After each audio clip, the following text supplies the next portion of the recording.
Сәлеметсіңдер ме балалар, көңіл күйлерің қалай? Бүгін біз сіздермен кейіпкерлер тақырыбымен танысатын боламыз. Балалар, біз суретте не көріп тұрмыз?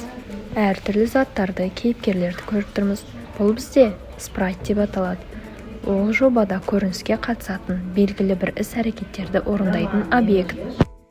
Әр кейіпкердің өз ерекшелігі болады. Кейіпкер сахнада қозғала алады және көріністерден ерекшеленеді. Спрайттар мысалы бағдарламалау ортасында әртүрлі спрайттар бар. Үй, шар, машина, көбелек, ғимарат, тағы басқа. Жоба жасағанда бірнеше спрайтты қатар қолдануға болады. Scratch бағдарламасында дайын кейіпкерлер, спрайттар мен көріністер кітапханасы бар.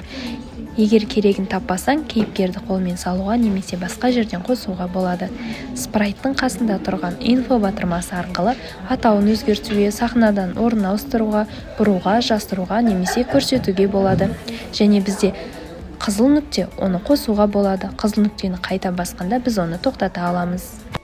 Жарайсыңдар балалар, бүгін біз Scratch бағдарламасы және олардың кітапханасы спрайт қозғалыстармен таныстық. Ал енді бәріміз бірге орындап көрейік. Қалай жасау керек екенін үйретемін. Ол үшін бірінші біз мысалы шарды алып алайық. Міне шар. Енді осы шарға егер жасыл жалауша басқанда әрқашан кез келген жерде пайда болады. Міне кез келген жер. Және 1 секунд күту. Себебі егер 1 секунд күтпесе ол жылдам қозғалады. Ал 1 секунд күткен кезде міне әдеттегідей ыңғайлы қозғалады. Ал егер осы шарға түс ауыстыру керек болса, мына жерден түс ауыстыру дегенді қосасақ болады.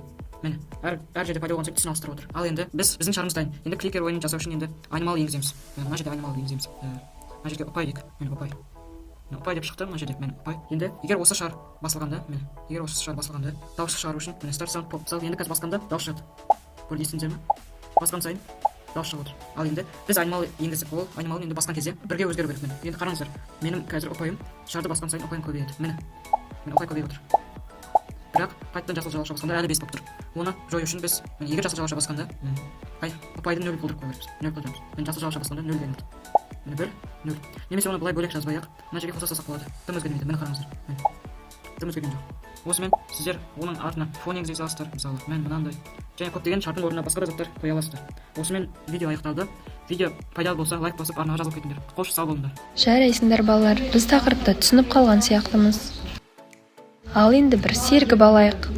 Ол үшін бізге орнымыздан тұрып, қолымызды алдыға созамыз.